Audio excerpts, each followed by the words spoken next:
The CEO's young daughter rescued a woman collapsed in the rain. Then her father saw the woman's face, and everything changed. Rain fell the way it does in films when the world is about to tilt, a curtain drawn across the city's glass and neon as if to reset the stage. In the back seat of a black car with tinted windows, a girl whose hair stuck to her temples watched water shred itself against the pane and drew doodles in the fog with the tip of one finger, then looked up when the driver braked for a light and saw a figure folded on the sidewalk like a discarded coat, not a shape but a silence that made the rain suddenly louder, and she said his name, Mikhail, as if it were an incantation that could slow the night, and when he didn't answer quickly enough she had already pushed the door open and spilled into the torrent, sneakers slipping on paint slicked by oil and water, cardigan heavy with wet,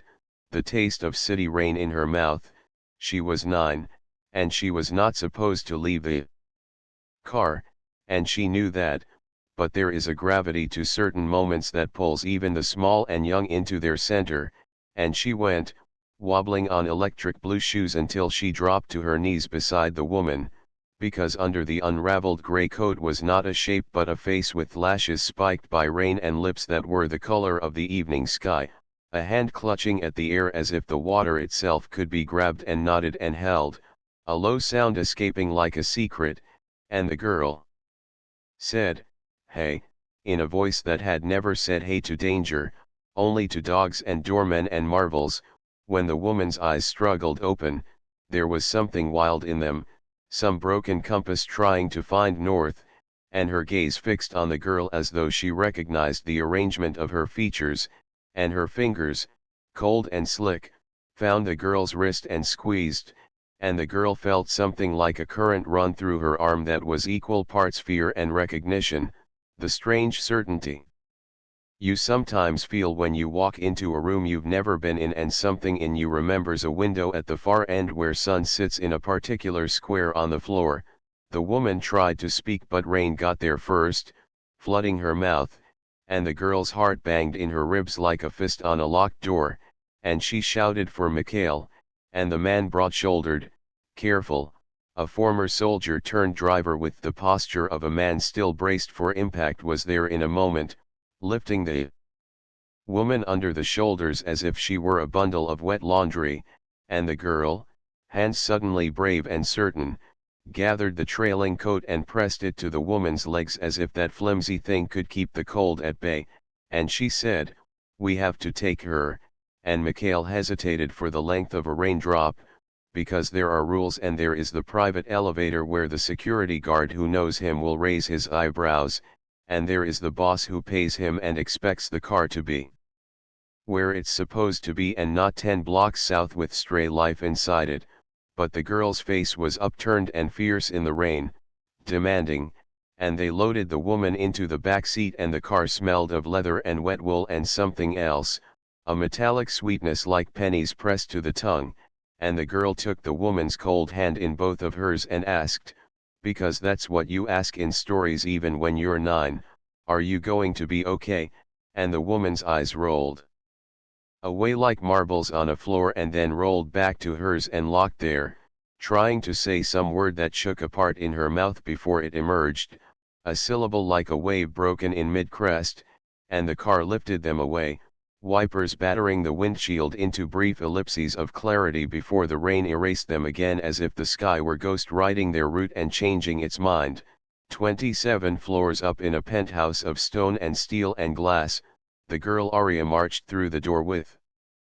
water drawing dark lines down her shins and across the floor and yelled the name of the house manager who had been her second mother since the first one vanished from the shape of the family like a piece taken out of a puzzle and lost under a couch, and even before Elena the house manager arrived in a flurry of towels and alarm, Arya was giving instructions like she had seen her father do 1,000 times, sharp edges of command she had learned by osmosis, and so the woman who was not Elena but whose name she would learn later was Naomi was placed on the sofa and then in the guest room with the white sheets and the pale painting that looked like fog,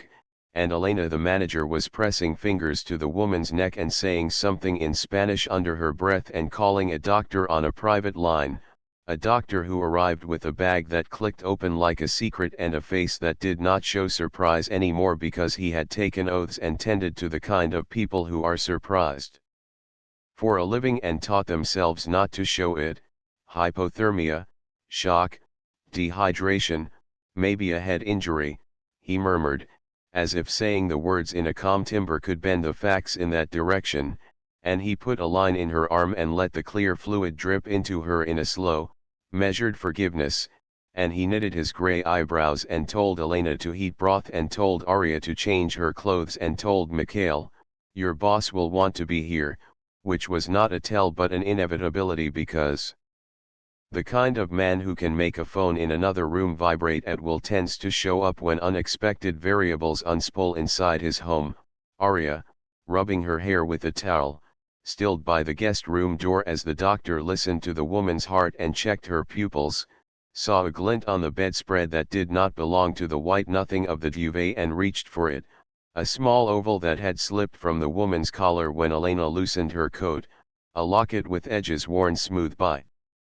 thumb and time, and when Arya thumbed it and it sprang open, the hinge sighing like an old story, there was a photograph inside two photographs, actually, split over the locket's halves, on one side a baby's hand wrapped around a man's finger, the scale of it more moving than faces ever are, pure contrast between size and trust, and on the other side, blurred by water and pocket grid but still unmistakable, the curve of a woman's smile and the ghost of an eye that looked like Arya's looked when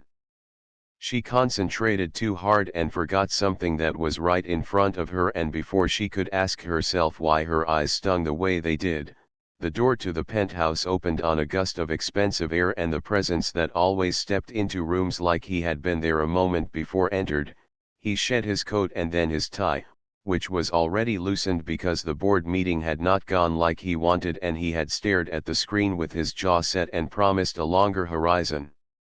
than the men and women around the table seemed willing to see, and everything about Julian Crest said hard-won control, the kind men with iron spines achieve by staying upright in high winds for longer than anyone thinks the human body should tolerate, and he moved through the hall with the momentum of a man tackling a fire and then slowed just enough before he stepped into the guest room that it became clear he was not careless, just on fire. He looked at Elena and then the doctor and then his gaze found the bed, and the bed held a woman whose hair lay dark against the white pillow like spilled ink, and for a second, for the length of breath between recognition and refusal, nothing moved but the rain outside the glass. And then his face came apart the way faces do when they see ghosts, except that this ghost was breathing and had a cannula under her nose and a yellow bruise blooming on her temple like a flower no one wanted in that season, and he said a name in a whisper that sounded like a prayer he had not believed in for years, Naomi, and the next breath left him as if he had been punched, and Arya, who was clutching the locket so hard the hinge bit into her palm, watched his hand lift as if to touch the woman and then stop halfway, suspended between memory and blood. The doctor looked at Elena and then at Arya and tilted his chin toward the hall with a soft authority that said give them a moment, and Elena, who had known the name the instant Julian said it and had never expected to hear it cross his lips in anything other than the past tense again, guided Arya away by the shoulders. But Arya planted her feet for a heartbeat and turned her head like a small animal unwilling to abandon the mouth of a cave, and saw her father kneel beside the woman and saw in his face the flicker book of a decade, a skinny 20-something reporter with ink on her fingers and a laugh that made him believe he did not have to be a fortress all the time, a ring purchased with a shaking hand while he tried to act as if the price didn't make his throat tight, a letter left in a kitchen, saying something tiny and detonating, a ferry that did not arrive at the dock it should have, the news ticker that crawled like an ant line along the bottom of his life after that, the divers, the empty casket, the nights when the empire he started to build was a wall he leaned against so he would not fall, the morning when someone placed torn baby socks into a drawer and closed it and he did not open it again, and in that gash of time, Arya's father looked like what he was, a boy who lost something in the rain one night and wrapped the loss in words like forward and then and deliverables and revenue until all the rain in the world couldn't find its way through, and the woman on the bed's eyelids fluttered and then lifted and she looked at him and something broke and was repaired in the space between their eyes as the distance of 8 years collapsed and became a threshold.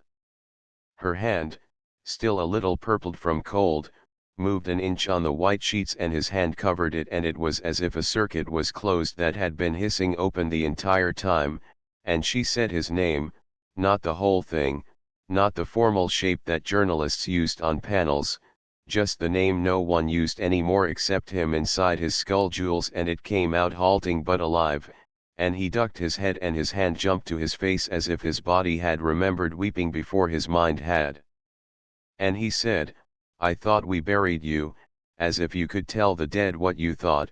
and then he shook his head because that wasn't what he meant and he said, "I mean, I looked every day until there was no day left to look in," and she closed her eyes for a second not to leave but because there is too much one can hold at once, even after years of holding too much, and said, "I tried to find my way back, and then, they made sure I couldn't," and those words were a foghorn in a harbor he knew very well, one that had sounded silently beneath his life for a long time. Later he would find ways to trace the sound to the structure behind the fog, names, dates, accounts, but in that moment, he just wrapped both hands around hers and pressed the veins at his wrists against the sheet as if he were trying to tether her to the bed, to the room, to the alive world where his daughter stood just beyond the doorway with half her face lit by a sconce and her hands clenched in a towel that was no longer doing its job. He turned toward the doorway and saw Arya and then saw the locket in her palm, open and bright like an eye, and just with the movement of his gaze alone, Arya knew, because that is how recognition happens sometimes, not in words but in the alignment of two faces across a space that used to be devoted to silence, and she stepped into the room resistant, brittle, braver than anyone ever correctly understood and approached the bed and held out the locket as if she were returning a crown, and the woman looked at the oval and then at the girl and whatever had been stitched tightly shut in her throat for years came loose and she made a sound that was half laugh and half pain and she said, "Arya, the way you say a word you have written to yourself in pigment and light every morning on the hard days to keep from forgetting what you are trying to build," and the girl's face cracked in the middle and rearranged itself into a wet smile that was not really a smile at all but the beginning of something that would get better at being a smile later, and power moved through the room like a lightning strike you feel in the bones without hearing, and for a long minute, long enough for the rain outside to ferry away 3 blocks of garbage and regret, they just held, hand against hand, 3 points in a triangle no wind in the world could knock down. In the days after that night, the city felt conspiratorial, and everything ordinary: coffee cups, elevator dings, the white light that arrives through windows and lies flat on tables as if it were exhausted was colored by the knowledge that ghosts are sometimes misfiled humans and that being alive contains multitudes, and the weather, which had given them the woman from the sidewalk as if evacuation had always been the plan, cleared and then clouded again, because nothing in real life aligns with beats as elegantly as it does in movies. Naomi slept and woke and slept again, and every waking was a small birth, and every time she opened her eyes some new piece of furniture in the room remembered how to hold itself up because its purpose had been restored, and she drank the broth Elena brought her and watched Arya's face with a hunger that made the girl shy but not scared, and she tried to touch the edges of the holes in her memory without falling in the kitchen, where the grid of recessed lights made everyone look strangely bare. Julian had a quiet argument with himself. The part of him that had been built out of brick and order and slivered hope said, "Protect what you built because if they come for one part they will come for all of it," and the part of him that had loved Naomi came and said, "That was always the wrong question," and then there was the age-old version of him that had arrived when Arya did and never left, the father, grim and wild in turns, who would set fire to his own name to keep the girl safe, and that part said, "Whatever this is, say it out loud where the world can hear it," and against this internal congress, the outer city kept talking too, murmuring on screens and through wires and in boardrooms in upper floors, whispering in the ears of men who had helped build his empire and had, on more than one occasion, suggested that building would go more smoothly if some inconvenient scaffolding fell away while no one was watching. One man, in particular, who had sat with his father's hands on his shoulders as if he were handing Julian the weight of a kingdom and not merely advice, a man whose cufflinks were shot through with copper and whose jaw seemed permanently clenched around a toothpick he didn't chew on because he didn't chew at all, he devoured, and whose name was Graham Lawton, sat in a high-backed chair and listened to the report that someone who should have remained very much out of circulation had been seen being carried into Julian's building, a woman with a delicate face and the stubborn set to her mouth that the cameras had captured the night she had the audacity to ask a question in a room full of men who preferred questions to be rhetorical and told the truth about intake valves and bribes and numbers they ironed into neat columns, and Lawton, who did not like accidents unless they were planned by him, tapped one blunt finger against his drink and said the one thing dangerous men prefer to say. Instead of everything else, find out. And when the man he was talking to blinked as if he had something in his eye, Lawton said, "No noise this time," and everyone who mattered knew who he was talking about and the accident that had happened on a ferry 8 years earlier when someone else thought noise would help hide what truly needed to be done, and it turned out noise does not hide sins, it amplifies them, noting in the ledger of the world, in a column called debt, an entry that someone would someday come to collect. On the third morning, when the rain was only a rumor and the windows finally remembered how to show sky, Naomi woke with an inhalation that sounded like surprise, and Julian was there with a glass of water and a voice that did not know how loud it should be, and she took the water and then looked not at him but at the corner of the room as if a projector had thrown light there and was showing some essential clip. A ferry deck coated in night and a handful of people in yellow rain slickers moving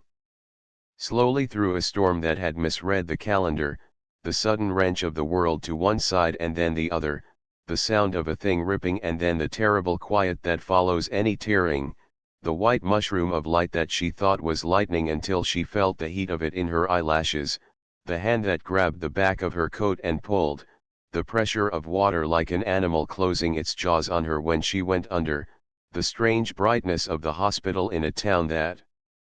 could not be found on maps easily, and the voice of a woman saying, "Stay down if you want to live, if you want the girls to grow up with a mother," and a shadow cast across the bed and the shadow's voice saying, "If she wakes, call me first." And when Naomi came back to the room and the light in the corner switched off, she said, to Julian's forehead more than to his eyes, "Your friend did this." Not this, exactly not the ferry, that might have been for other reasons too, but the covering up, the why that followed the what.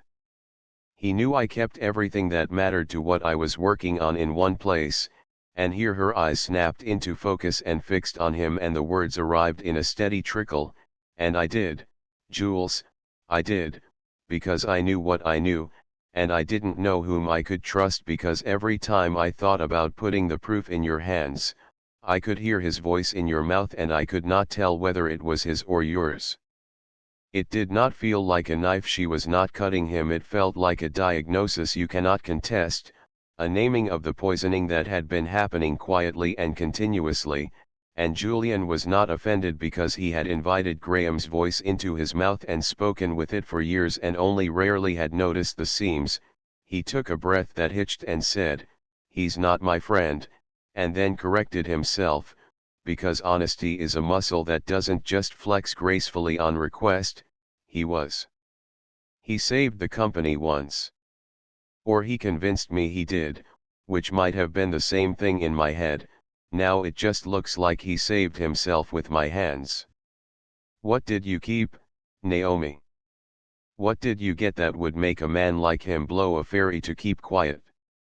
And she made a face like someone tasting something that used to be sweet and now was just memory, and she said, he signed things with names that weren't his and paid cash in amounts that had to be broken up into smaller stacks so they would not rise above the edge of a briefcase, and he told foreigners that they could test things on people whose names were easy to mispronounce and therefore easier to forget, and he made a promise to a senator under a sky full of fireworks on a night when the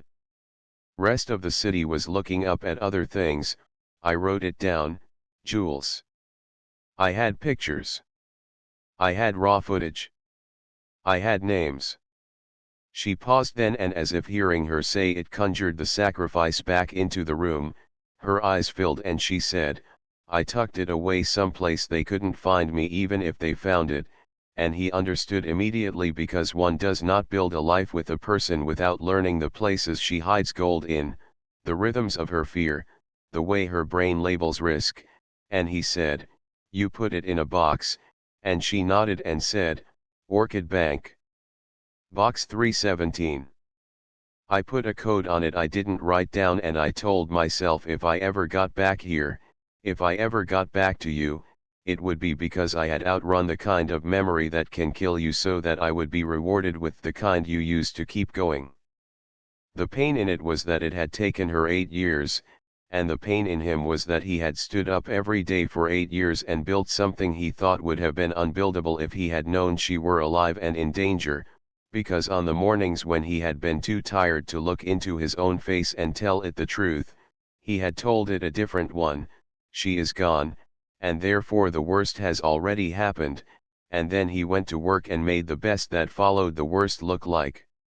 strength. He put his hand on the blanket not to control anything but because he had to touch something that was touching her, and he said, we will get it, and though a spider thread of cold ran through his veins at the thought of the bank where he had not been in years for anything other than signatures and handshakes buzzing with perfume and the faintly fraudulent smell of money, that thread was cut by something else, the sensation that his body was being used for its intended purpose for the first time in years, not as a wall or a weapon but as a bridge to move the people he loved somewhere safer. They went to the bank wearing clothes that did not look like them because Arya had insisted that if they looked like themselves they would be seen, and she had a genius for the obvious that adults frequently overlook. Arya was disguised not at all, because a child cannot be disguised so much as accompanied, and Mikhail drove and made jokes in the car that were not particularly good but were unworried in a way that was helpful, because terror hates humor when it's used correctly. Naomi wore a gray sweater that Elena chose because it had a hood and did not draw light the way her hair did, and sunglasses she hated because in her line of work hiding eyes was an admission that you were afraid of telling the truth. And Julian wore nothing that suggested wealth because there are certain buildings where that is redundant, they can smell it. Inside, Orchid Bank was quieter than a church during a storm but no less holy, and the woman at the counter was kind until she realized who filled the space on the other side of the glass, and then she was both kinder and more alert in the way one is when something valuable and potentially explosive enters a room. They signed papers and spoke softly, and Naomi's hands shook when she traced out the code she had thought she would never remember and then remembered with the clarity of a saved song, and when the box arrived gray steel, weighty, unwilling, they took it into a small room with a chair and a table screwed to the floor and a picture on the wall that had been chosen to look expensive without causing any reaction at all, and Naomi's mouth set because now she was not the woman curled on the sidewalk but the girl she had been before the ferry, a girl who knew where to stand in a room so that the shadows could not enlarge the wrong things, and she opened the box and inside was the history of how she had kept herself alive by refusing to let her fury collapse under the weight of grief, drives labeled in Sharpie, photographs shot in a hurry through glass that made silhouettes of men who had believed themselves invisible, a little leather-bound notebook that had once belonged to her father, with names and dates and percentages and notes that would not look like anything to the untrained eye but to a person who had spent 2 decades learning how men hide what matters looked like a map of a field of landmines. Julian's hand hovered over the drives as if he were selecting eggs from a crate, and his heart hammered not because He was afraid of what he might find inside, but because he had spent so many years refusing to exist in rooms where ugly things were actually named, that the return to a vocabulary of what is was making him dizzy. Naomi put the locket beside the notebook and snapped a picture of them with her phone as if to say, "This is what we are, proof and memory side by side." And Arya, who had been asked to stay with Mikhail and had obeyed the instruction for exactly the amount of time a child who wants to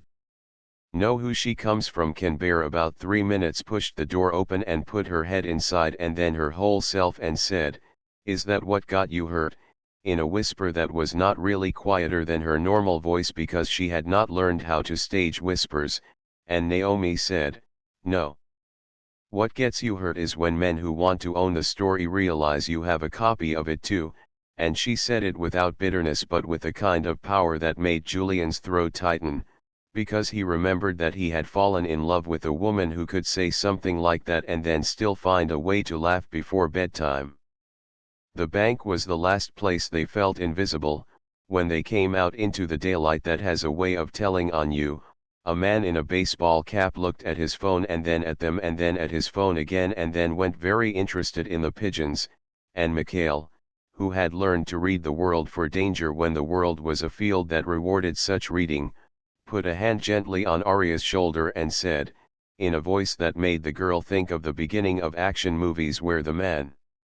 the hero will later trust says something more like a poem than a command, "Let's move," and they did. By the time they reached the car, another man, this one in a denim jacket, had bent to retie a shoe he had already tied 3 times at the curb, and across the street a woman took a photograph of her friend and did not capture them on purpose but also did not mind capturing them by accident, and the picture slowed a police officer who had no idea why he stopped to look at the screen when she showed her friend and saw something he registered only as important. Traffic hugged the curb and the sky had resumed its habit of carrying around more water than it knew what to do with, and when they slid into the car and the doors thunked shut with the kind of solidity that had made Julian self-conscious during early courtship, because what kind of person requires their car to feel like a vault, Mikhail took a route that was not the route their car would normally take because he trusted the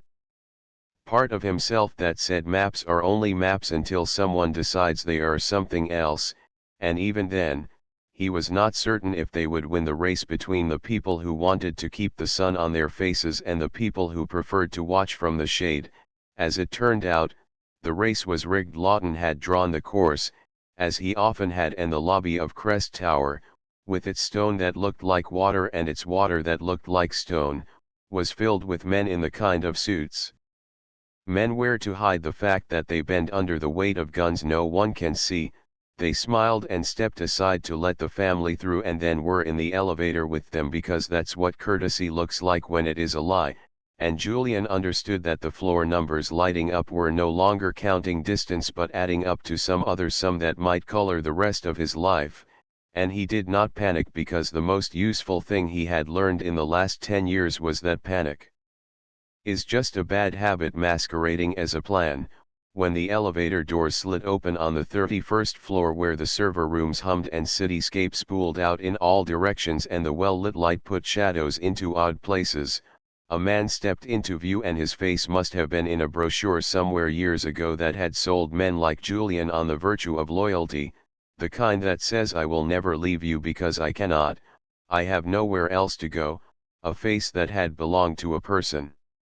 named Voss, who shook Julian's hand when he first leased the building and promised him discretion so tight it would strangle a secret before the secret knew it could be told, and now that face looked like someone had stayed up too late drawing in new lines around the eyes, and the corners of the mouth twitched in a way that could be confused with a smile but was not,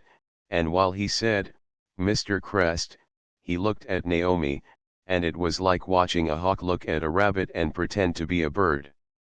that eats berries. Voss said, "Mr. Lawton would like a word, the way men say would like when they mean has already scheduled and will be waiting in the place you run to in order to avoid going where you should," and Julian, who had built an empire clicking his tongue over details and using sarcasm as a kind of consent under duress, said, he'll have to call my office like everyone else, and Voss said no with his eyes and yes with his mouth and took one step forward that was not needed and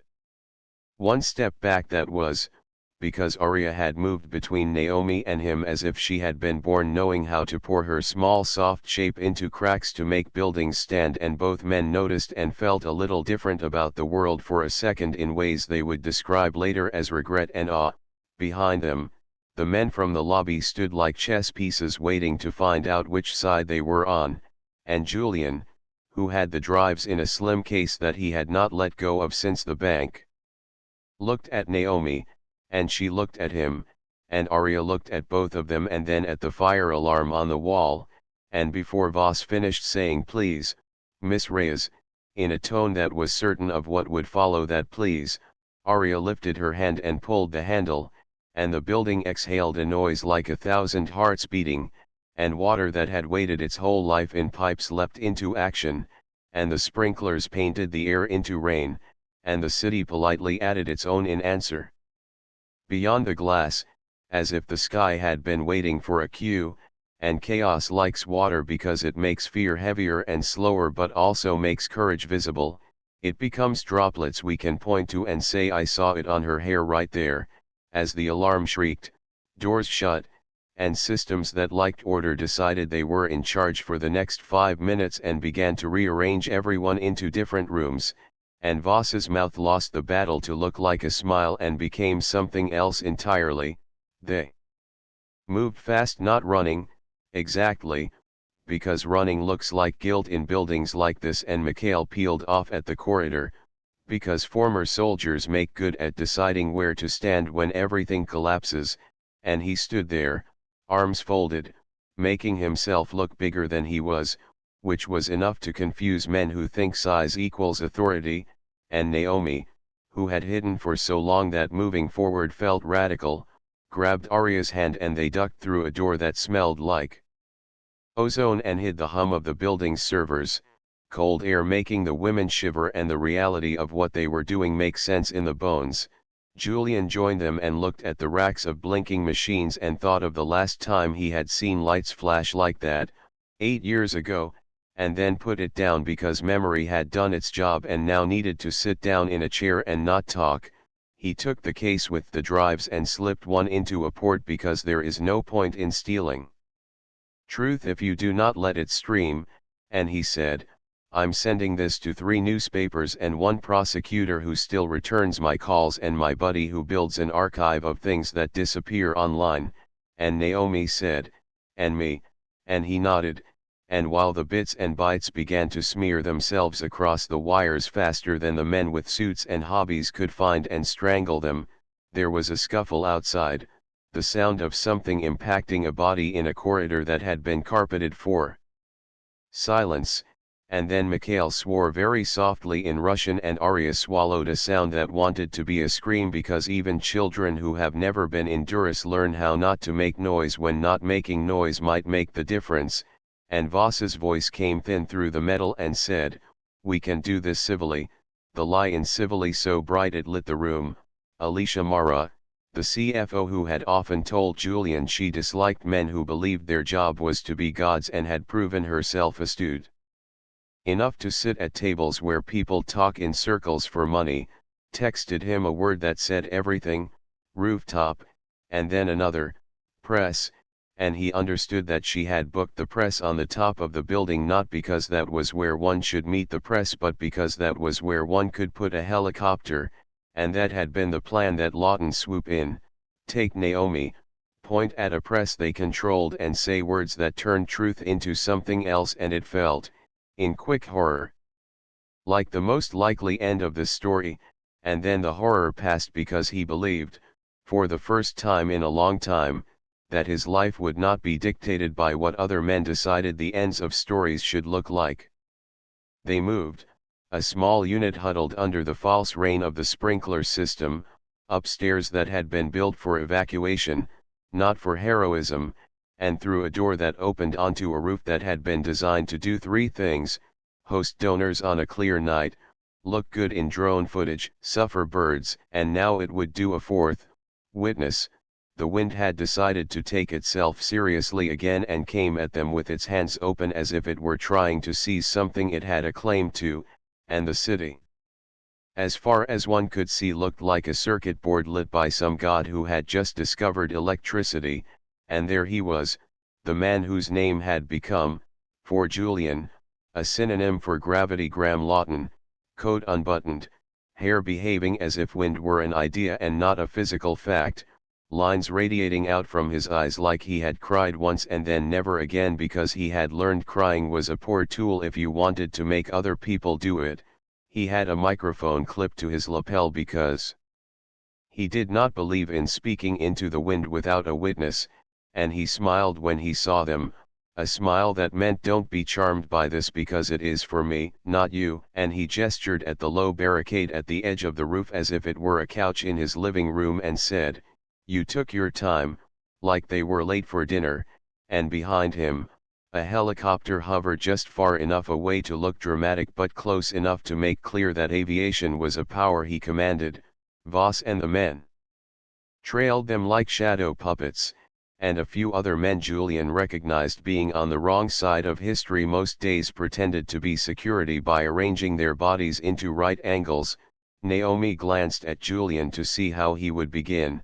because she was used to beginning and finishing and was willing to let him be the middle this time, and he stepped forward and said, "You're done, Graham," with the flatness of a tone you don't use unless you have decided to set fire to a career and a friendship on the same day, and Graham laughed, the kind of laugh that is for other men, and said, "I might be, one day, but not this day," and then he turned his smile on Naomi and said, as if he had just remembered they were introducing old friends, "Naomi, you look well. You always did have a talent for emerging from disasters looking as if you planned them," and it was a crueler thing than it sounded because he had a talent for violence couched in style, but Naomi didn't flinch. She said, "Tell the truth, Graham. Tell them all why you made a boat disappear." He tilted his head, like a man who owns afternoons, and said, "Boats disappear all the time. It's their nature. Also, Miss Reyes, your obsession with narrative has always been charming." He took a step toward them, as if to tell a secret to one and force the other to listen, and Arya's hand found her father's and squeezed, and Julian lifted her hand to his mouth without looking and pressed it there like a vow, and then he raised his phone and clicked a button that made nothing obvious happen but that sent a live stream that had been waiting to start begin speaking to hundreds and then thousands of people. The camera pointed at the men on the roof, the city behind them, the helicopter hovering like a thought someone was trying to hold, and he said, to the phone and to the wind and to the man he had once called mentor, Graham Lawton authorized payments under false names to foreign operatives to clear regulatory pathways for trials that should never have been conducted, and when a reporter collected proof of these activities, he planned her death, and when the accident that resulted cut only the boat and not all the threads he wanted to sever, he could not accept that he had failed and had his men continue to search for her like she was a collar he had dropped in a field and did not want to abandon. I enabled him, because I wanted what he promised me more than the truth, and the sound of the words in the air and in his own mouth nearly knocked him down because there is something about speaking your complicity that changes the angle at which you stand on the earth. Lawton took 2 beats to understand what was happening, not the confession. He had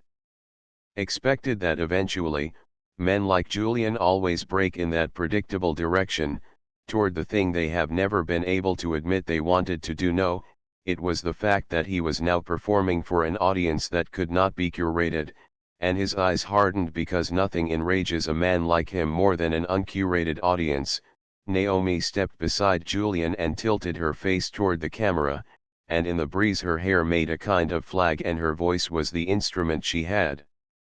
spent her life tuning, and she said, "When you tell yourself a lie about a decision that will hurt strangers, you are the first stranger you hurt. I have the documents. The files are online now. My name is Naomi Reyes. I didn't drown 8 years ago. I survived. I saved what mattered. I am not afraid of what happens next, and she was afraid, in a way that made her body hum at the edges, but she understood that fear is not the absence of courage, it is the reason courage is an art form humans invented. Below them, sirens began to harmonize with one another, a chorus of cars that had received the message from the stream and had also been sent to the building by the CFO, who in her shrewdness had written a letter the day she realized the man she worked for was going to try to save the world by burning it to the ground, a letter that had been in a drawer with a sticky note that said break glass in case of apocalypse, and the apocalypse was here and made of facts. There are always two versions of what happens at a climax, the one the witnesses tell and the one the participants carry in their bodies. The witnesses will say that the helicopter did a strange soft swoop as if the pilot were considering leaving and being called, but that it did not leave, that Lawton's smile finally cracked and showed the tooth under it that had always been rot, that he took 2 steps toward Naomi and tried to reach for her as if taking her wrist would make the years roll back to a night at the harbor when he had done just that, and she had laughed at a joke that does not make sense anymore because it was told in a language that was cruel and did not know itself. The participants will tell you that the wind became the presence of everyone who could not be on that roof and wanted to be, the divers and the nurses and the men who had done ugly things and had pretended they were beautiful for so long they could not tell the difference anymore, and that when Voss moved in a way a man moves when he has decided he will do one last catastrophic thing for a salary he suspects was not worth it, Naomi moved too, not away but toward, because she had learned that retreat invites pursuit, and she stepped into Voss's space and hit him in the throat with the heel of her hand as hard as she could because she had read a book once called How to Survive and remembered that the body has buttons that, when pressed, turn off the part of the brain that lies, and Voss staggered and his hand went to his neck and he made a sound like regret, and then he drew a gun because a man like Voss puts guns in places where souls are supposed to go, and there is a very short list of things that can interrupt a trigger squeeze once it begins, and one of them is a child stepping into the space where a bullet would travel, and Arya, who had miscalculated where she needed to stand to stay between harm and her mother, moved, because she was 9 and believed in the physics of love and did not yet understand ballistics. This is the part you need to hold as if you were there. Mikhail, who had not said a word since the door to the roof swung open because his job was to watch the way water runs over uneven ground and correct for it, was already moving before Voss's hand reached his hip because this is what survival is, it is the ability to predict a sin by the height of the chest of the sinner, and he bellowed in a way that reached beyond the ring of men, beyond the blades of the helicopter, into the bones of Arya and made her drop, and she did, a small narrow shape folding as if her bones were origami, just as the bullet left Voss's gun and went above the space her head had been and buried itself in a column that held up illusions and did not shatter because illusions are surprisingly durable when struck by truth. The officers from below had found their way up, and Detective Rayner, who had always looked like he should have retired 10 years earlier and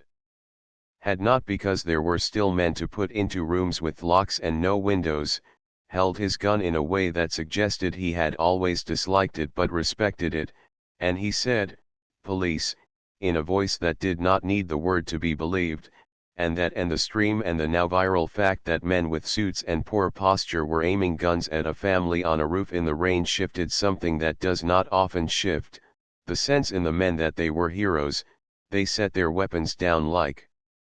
objects they no longer believed they had owned, and Rayner stepped forward and put Voss's hands behind his back with that odd kindness he always used with men who had just become prisoners, the kindness that says I will not relish this because no one should relish this, and Lawton, who had bet his life on men like Voss, looked around and remembered he was a man and not a weather system and made an expression the city had not seen on his face before, something between incredulity and the beginning of comprehension, and Rayner looked at him, and Julian did too, and Naomi did, and 3 different judgments fell on him at once, the one from the law, which is about statutes, the one from love, which is about every morning you bled into, and the one from the truth itself, which cannot be captured in words because it is made of the single fact that you cannot go back once you have called a thing by its name. Rainer read him his rights not because the stream needed it but because the city did. The city had to see that the way things are supposed to work still existed out in the world somewhere, and when Lawton opened his mouth to say some version of I am the exception, because men like him always think they are exceptions to math and gravity and decency, Rainer said, "Not today," and a cheer rose not from the roof. No one cheered there but from thousands of rooms across the city where phones sat propped against coffee mugs and mantels, and people who had forgotten how to cry cried into their own living rooms as if they had been cast as extras in a scene they had not auditioned for. After, the wind was gentle, as if it had been satisfied by the story and now wanted quiet. The helicopter drifted away like a thought leaving a head that had received an answer it did not like, and the rain, which had a taste for drama but also a patience for cleaning up after it, softened into a drizzle that made the lights on the cars below smear like paint. Naomi stood at the edge of the roof holding Arya, and Julian stood behind them the way a spine stands behind a body, and Rainer was talking to someone on a radio, telling them that they had done one good thing today and could ruin it by doing one bad one if they did not hurry up with the paperwork, and Elena, who had been a general in aprons for longer than men with titles had been men with titles, arrived because she had decided that if she was going to worry herself into a heart attack, she would at least do it standing where she could be useful. In the days that followed, the city did what cities do when a story becomes everyone's. It ate it and repeated it and spit out versions of it that were truer and less true, and Julian's name trended in ways that made him want to delete himself from the internet and also made him think about the fact that perhaps the point of having a name is that it be used when necessary to drag the truth into view. He resigned from the board the next morning not because he was beneath it but because he wanted where he stood to be visible under sunlight, and he walked into the building that had been his face for years and told the men and women within that it would need to grow into a new one that did not require hiding, and some of them wept and some of them quietly called recruiters and others decided to stay and change the furniture and the policies. Alicia Mara became interim and then, eventually, not interim anymore, and she changed the committee names and painted the conference room a color that looked like sky and fired people who confused cunning with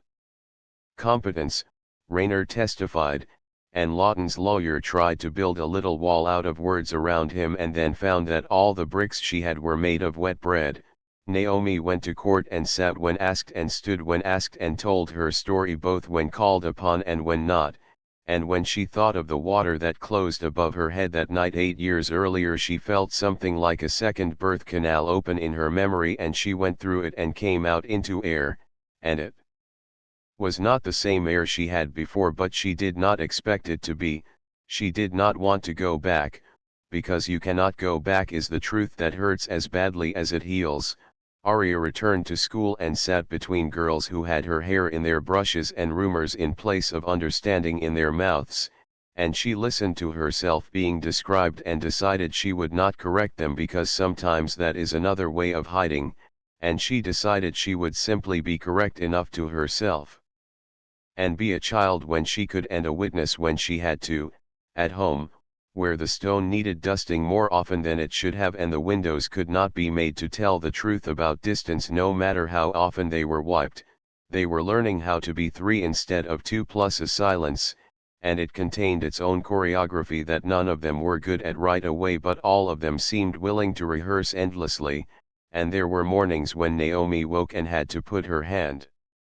on the wall to find out if she was in a room she could claim and nights when Julian startled awake because he had dreamed that the faucets in the kitchen had turned on by themselves and were filling the apartment with water while everyone was in the other room, and Arya insisted on eating dinner sitting on the counter while Naomi cooked because it made her feel like the world was smaller and easier to guard,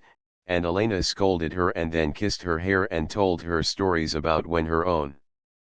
mother had done the same and had burned her little fingers on a pen and had learned to be careful the way you teach a child to dance, not by telling them where to put their feet but by letting them step on yours until they do not anymore. In the afternoons, the light ran up the walls in quiet halves and the apartment smelled like basil and dish soap because Elena washed things when she was sad and the rest of them were learning that sometimes being sad is not the same as being broken. One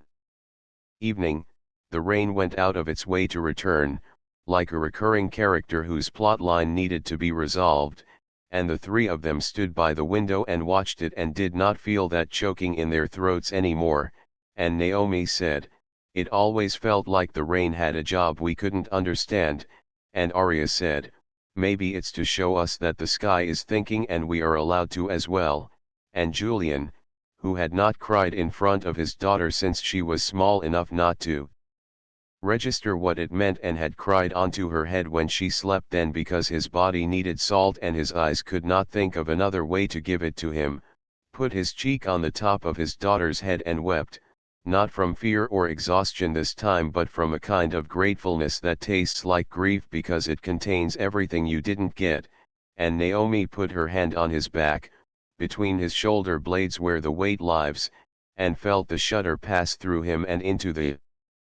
floor and then out the windows and then into the rain, and she whispered, "We made it," and it sounded like a lie only if you didn't understand that making it is not reaching some end credits where the score swells and names rise into the darkness but learning to stand where you are without abandoning the person you were when you were in the dark, and Arya, who would always carry the fact that she had once seen someone collapse in the rain and had kept her from being absorbed into the city's